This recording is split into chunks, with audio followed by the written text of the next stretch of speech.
Nobody expected Supreme Court Justice Amy Coney Barrett to directly call out Elon Musk during the high-profile hearing. The courtroom fell silent as she pointed directly at the tech billionaire, her voice sharp with authority.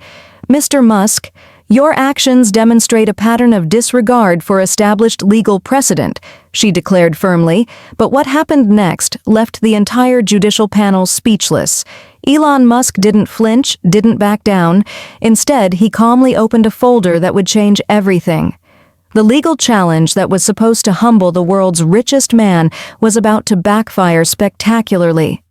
If you want to see true brilliance in action, watch this entire video, and don't forget to like and subscribe for more shocking confrontations that the mainstream media won't show you. The stakes couldn't have been higher. The case Federal Communications Commission VX Corp had reached the Supreme Court after months of escalating tension. At issue was whether Musk's social media platform had violated federal communications guidelines by refusing to implement certain content moderation protocols. Justice Barrett, appointed by former President Trump and known for her strict constitutional interpretation, had established herself as one of the most formidable legal minds in America. With her piercing intelligence and unwavering commitment to legal precision, she had become respected even by those who disagreed with her opinions. Elon Musk sat at the respondents' table, wearing a simple dark suit and blue tie, no flashy billionaire attire. His lawyers flanked him, but unlike most defendants who let their legal team do the talking, Musk had insisted on addressing the court himself, a move many legal analysts called dangerously overconfident. The government's case seemed strong. For months, media outlets had been reporting on how ex-CORP had flagrantly ignored established communication regulations. Legal experts appeared on news shows predicting Musk would face devastating penalties. The FCC had compiled what seemed like an airtight case with documentation showing patterns of non-compliance.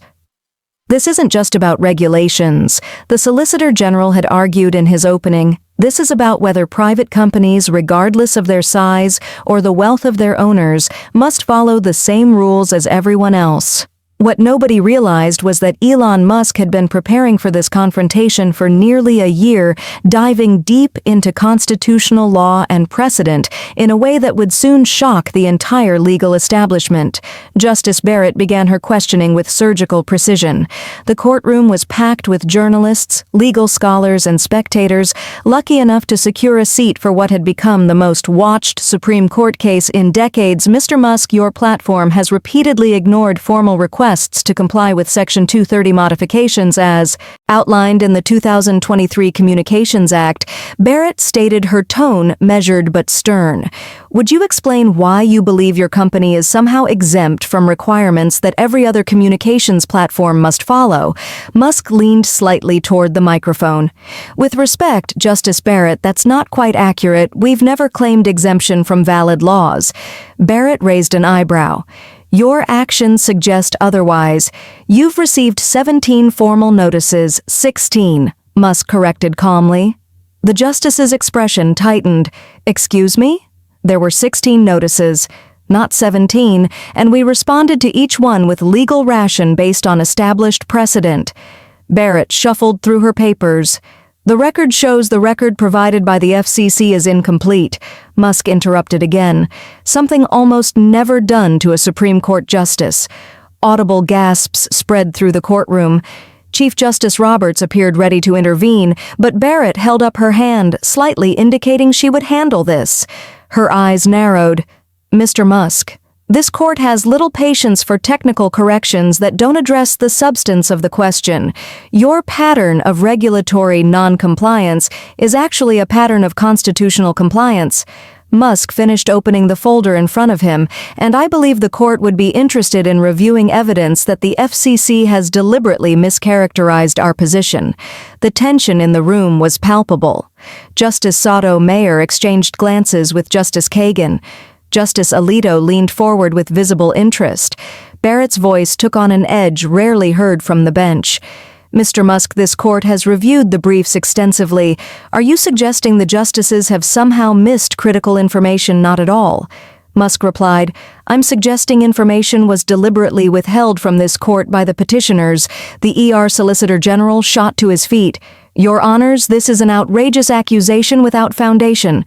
Justice Barrett's voice cut through the chamber. Mr. Musk, those are extremely serious allegations without substantial proof. Making such claims before this court could significantly damage your credibility in case Musk remained unruffled. I understand the seriousness, Justice Barrett, which is why I've brought evidence that the FCC's regulatory demands themselves violate 3 separate Supreme Court precedents, including one where you wrote the majority opinion. Barrett's expression didn't change, but those who knew her well could detect the smallest hint of surprise. Which opinion would that be? Net Choice versus Paxton 2024, where you specifically wrote that government agencies cannot compel private platforms to adopt content policies that effectively function as government speech controls through regulatory proxy. The courtroom fell completely silent. This was not the response anyone had expected. Justice Thomas, who had been quietly observing, spoke up. Mr. Musk, are you claiming that the FCC directives fall into that category? Yes, Justice Thomas, and I've prepared a detailed analysis demonstrating exactly how the FCC's lead counsel stood again. Your Honors, Mr. Musk is not a legal expert. His interpretation of Justice Barrett's opinion is fundamentally flawed and self-serving. Barrett, however, was already reviewing the documents Musk's team had handed to the court clerk. Her expression remained unreadable, but she was clearly examining the material with intense focus. Does the petitioner wish to dispute the authenticity of these communications? She asked, looking up at the FCC's counsel. The lawyer hesitated. We would need time to review what's been presented. Justice Barrett then did something unexpected. She turned back to Musk. You came prepared for this specific line of questioning. It wasn't a question, but Musk answered anyway. I did because the constitutional principles at stake extend far beyond my company. This is about whether government agencies can use regulatory authority to achieve what they cannot legally do directly. The atmosphere in the courtroom had completely transformed. What began as what many expected to be a public reprimand of a defiant billionaire had turned into something much more substantive, a serious constitutional challenge that no one had anticipated. Justice Barrett, known for her thoroughness, continued pressing. Even accepting your premise about the FCC's motives, your platform still ignored legally issued directives while you prepared this challenge. That's not how our system works. Mr. Musk's response was ready. Actually, Justice Barrett in Youngstown, Sheet and Tube, Cumber v. Sawyer. This court established that when facing potentially unconstitutional government directives, parties may seek judicial review before compliance when irreparable harm would result. We filed for emergency stays in 3 separate circuits while preparing our response. Justice Barrett's eyes narrowed slightly, clearly reassessing the man standing before her. This wasn't a tech CEO playing at constitutional law. Musk had clearly done his homework extensively. Those stays were denied, she noted, by split decisions. Yes, Musk acknowledged, but as Justice Jackson wrote in her dissent in the D.C. Circuit case, the constitutional questions were substantial and worthy of full Supreme Court review. Justice Jackson, hearing her own words quoted, raised her eyebrows slightly. The Solicitor General, seeing the shifting momentum, attempted to redirect. Your Honors, Mr. Musk's legal theories don't change the fact that XC Corp has repeatedly violated clear regulatory requirements. Justice Barrett turned to him. Counselor, the constitutional validity of those requirements appears to be precisely what's at issue here. She turned back to Musk. Continue with your argument, Mr. Musk. What happened next would be replayed on news networks and social media for weeks. Elon Musk, standing before the highest court in the land, delivered a masterclass in constitutional law that left even his critics stunned. Justice Barrett, I'd like to direct the court's attention to page 47 of the materials provided, Musk said, his voice steady. These are internal FCC communications obtained through FOIA requests that explicitly discuss how to work around the constraints imposed by the Net Choice decision. Barrett reviewed the document, her expression growing increasingly serious. These appear to be authentic FCC memoranda. They are, Musk confirmed. Note the highlighted section where Commissioner Thompson writes, and I quote, "While Barrett's opinion restricts our direct authority over content moderation, the technical compliance regulations give us an alternative pathway to achieve the same outcome." A murmur spread through the courtroom. Several justices were now reviewing the documents with visible interest. Justice Barrett looked up, her gaze intensifying. "Mr. Solicitor General, would you care to address these documents?" The government's lawyer appeared momentarily flustered. "Your Honor, without context, isolated communications can be misleading. The FCC's regulatory actions were taken in good faith to enforce legitimate public interest standards." The context is provided in the subsequent pages, Musk interjected, including meeting minutes where officials explicitly discussed using technical compliance regulations as a useful pretext, their words not mine, to pressure platforms into adopting specific moderation policies this court had already deemed constitutionally problematic. Justice Barrett turned back to the Solicitor General. "Counselor, I would need to review these specific documents, Your Honor. They were not part of the record in the lower courts because the FCC successfully moved to seal them." Musk added, "We only obtained them 3 weeks ago through a separate FOIA lawsuit that concluded in the Ninth Circuit." Justice Alito spoke up. "Mr. Musk, are you suggesting there was a deliberate attempt to conceal these communications from the courts? The evidence speaks for itself." Justice Alito, "The FCC knew these directives contradicted this court's ruling in Net Choice. Rather than respect that precedent, they sought to circumvent it through technical regulations." Justice Barrett was now fully engaged. Her initial skepticism transformed into deep judicial interest. "Mr. Musk, your legal argument goes beyond simply citing precedent. You're essentially claiming the FCC engaged in regulatory pretext to achieve unconstitutional ends." "Exactly," Justice Barrett, Musk replied, "and not just any unconstitutional ends specifically forbidden by your opinion less than a year ago." The moment was powerful. Barrett, who had begun by challenging Musk, was now visibly considering the substance of his argument with the seriousness it deserved. "Your Honor," Musk continued, "I'm not a lawyer by training, but I've spent thousands of hours studying constitutional law in preparation for this case because I recognized something fundamental was at stake. When I read your opinion in Net Choice, I was struck by your clarity on government attempts to control speech through regulatory proxies." He then cited directly from Barrett's opinion, "When government power leverages regulatory authority to indirectly achieve what the First Amendment forbids it from doing directly, courts must be especially vigilant." Those words guided our response to the FCC's directives. The courtroom remained completely silent.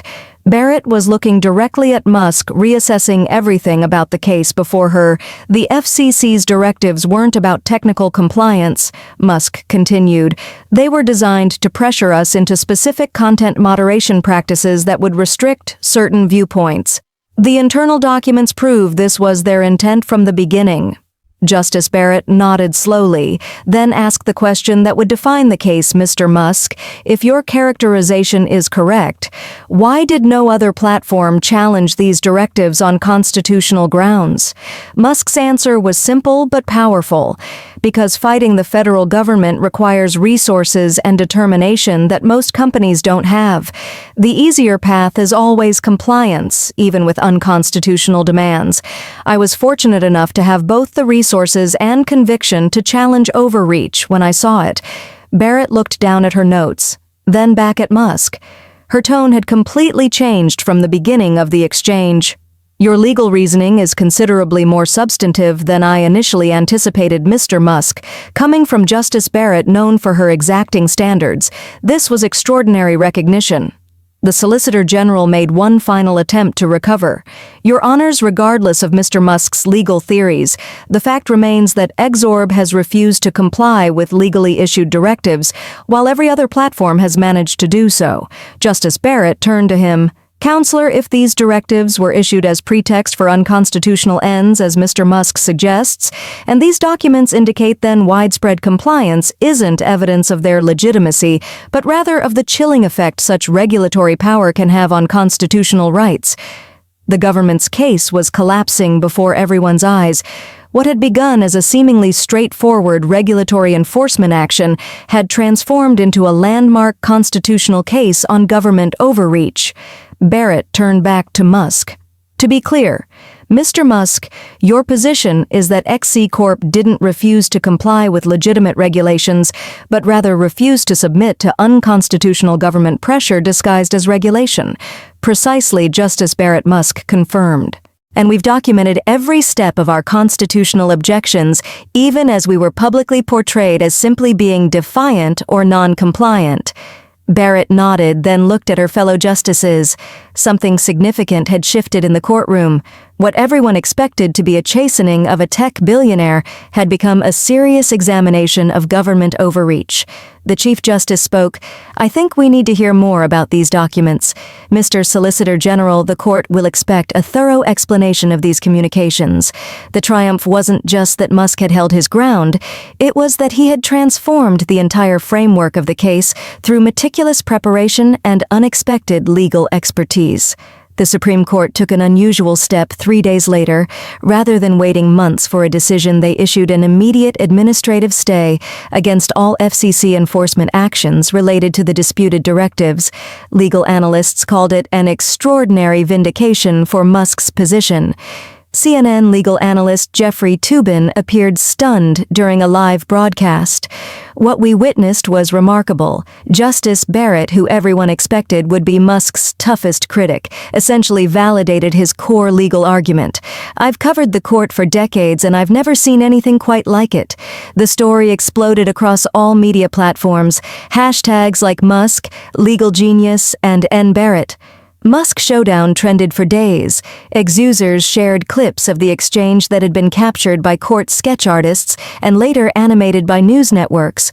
Former Supreme Court clerks dissected Musk's arguments on legal podcasts, with many expressing surprise at their sophistication. He cited precedents I had to look up, and I teach constitutional law, admitted Yale law professor Samuel Haverford on his popular podcast. Justice Barrett herself maintained judicial silence on the case, but sources close to the court reported she had ordered her clerks to conduct a comprehensive review of all FCC communications related to content moderation spanning back 3 years. The implications reached far beyond Musk and X Corp. Other platforms began publicly questioning FCC directives they had previously accepted without challenge. Google announced it was reviewing compliance requirements in light of constitutional concerns raised in the Supreme Court. Facebook parent Meta filed a motion to join Musk's case as an interested party. Legal scholars began publishing analyses, suggesting the case could become one of the most important First Amendment decisions in decades. Harvard Law Review fast-tracked a special issue dedicated to the constitutional questions raised. Meanwhile, the FCC faced mounting pressure. 3 commissioners were called to testify before Congress about the internal communications revealed in court documents released by X, showed how extensively Musk had prepared, accumulating over 500 pages of legal precedent and analysis before the hearing. A week after the hearing, a former FCC staff attorney came forward as a whistleblower, confirming that there had indeed been an internal strategy to use technical regulations as leverage for content control. There were explicit discussions about using compliance as pressure points to force platforms to adopt moderation policies. "We couldn't legally mandate directly," she revealed in an interview. Justice Barrett found herself in an unexpected position, widely praised across the political spectrum for her intellectual honesty in engaging with Musk's arguments, despite what appeared to be her initial skepticism. Legal commentators noted how she had demonstrated the exact judicial temperament she had advocated during her confirmation hearings. In tech circles, Musk's reputation transformed overnight. Beyond being seen as a brilliant engineer and businessman, he was now viewed as someone with serious legal acumen. Stanford Law School invited him to deliver a guest lecture on regulatory overreach and constitutional limits. The case wasn't fully resolved, oral arguments would continue, and a final decision was months away, but the momentum had clearly shifted. Legal experts increasingly predicted a landmark ruling that would establish new boundaries on how government agencies could use regulatory authority when it intersected with First Amendment issues. During a press conference on the courthouse steps following the administrative stay announcement, a reporter asked Musk about his surprising legal knowledge. "I'm not a lawyer," he responded with a small smile. "But when fundamental principles are at stake, you make the time to learn what you need to know. Justice Barrett's previous writings on government overreach were actually my roadmap I just followed, where her own legal reasoning led." The reporter followed up, "Did you expect to change her mind?" "I didn't try to change anyone's mind." Musk replied, "I simply presented evidence and constitutional arguments I believed were sound. Justice Barrett is known for her intellectual integrity. All I did was take her previous legal reasoning seriously and apply it consistently to our situation." As legal scholars continued analyzing the case, many noted the irony. The government had hoped to make an example of Musk by bringing the case to the Supreme Court, expecting Justice Barrett and others to deliver a harsh rebuke to what they characterized as tech arrogance. Instead, Musk had turned the tables using Barrett's own judicial philosophy to expose what appeared to be genuine governmental overreach. Perhaps the most telling reaction came from an anonymous comment reportedly made by a Supreme Court clerk. "Everyone expected David versus Goliath with Musk as Goliath. What we got was a masterclass in constitutional law from someone who wasn't even supposed to be taken seriously as a legal thinker." The case continued to develop, with legal experts predicting it would establish a crucial precedent for the digital age. All because one man decided to stand his ground and do his homework before facing one of the nation's most formidable legal minds. This wasn't just about Elon Musk anymore. It had become about the fundamental relationship between government power and free speech in the digital age. And it all started because a justice tried to intimidate a CEO who turned out to know her legal opinions better than almost anyone expected. If this video opened your eyes to how the system really works, don't forget to like, share, and subscribe. We bring you the real stories. The mainstream media won't cover the confrontations that change everything. Hit that notification bell so you never miss the truth about what's happening in America today.